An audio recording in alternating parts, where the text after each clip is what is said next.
Ne? Bunu makasla açmamız gerekiyor. Ama arkadaşlar makası kullanırken çok dikkatli olmalıyız. Babacığım makası da verir misin? Teşekkür ederim babacığım. Bir şey değil kızım. Şuradan açalım. Şunu yırtsam bir şey olur mu? Olmaz ama faturası dursun istersen. Tamam. Buradaki bantlardan açabilirsin, kenarlarındaki bantları keserek. Evet. Hop. Bunu çıkartalım. Bırakalım.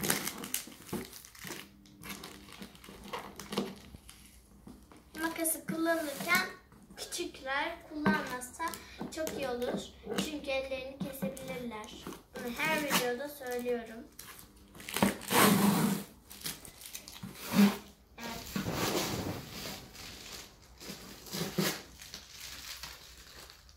Evet arkadaşlar, gördüğünüz gibi büyük bir hediye gibi gözüküyor.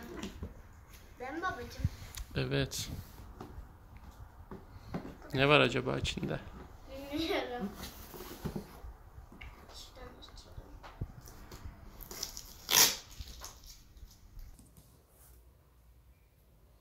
Sağlam olsun diye bayağı bir bantlamışlar arkadaşlar. Burasından açalım. Çok merak ediyorum. Aa, bunlar çok güzel bir bebek. Arkadaşlar ne güzel.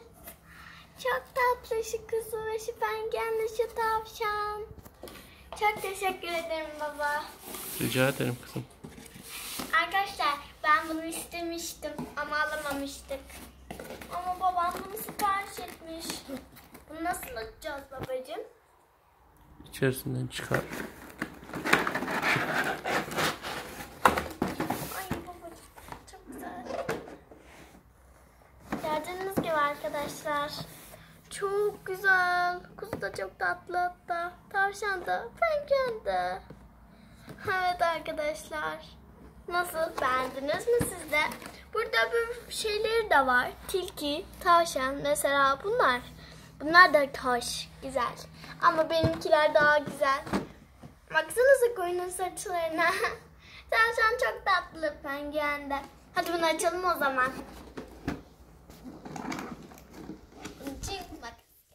Barbie'lerimize dikkat. Şöyle. Çok güzel arkadaşlar. Şunun çok tatlı. Şu kıyına bakın. Saçlarına. Oo, kıvırcık kıvırcık. Çocuk da çok güzelmiş. Balerin gibi. Penguen de çok tatlı. Hadi bir tanesini çıkartalım. Pengueni çıkartalım.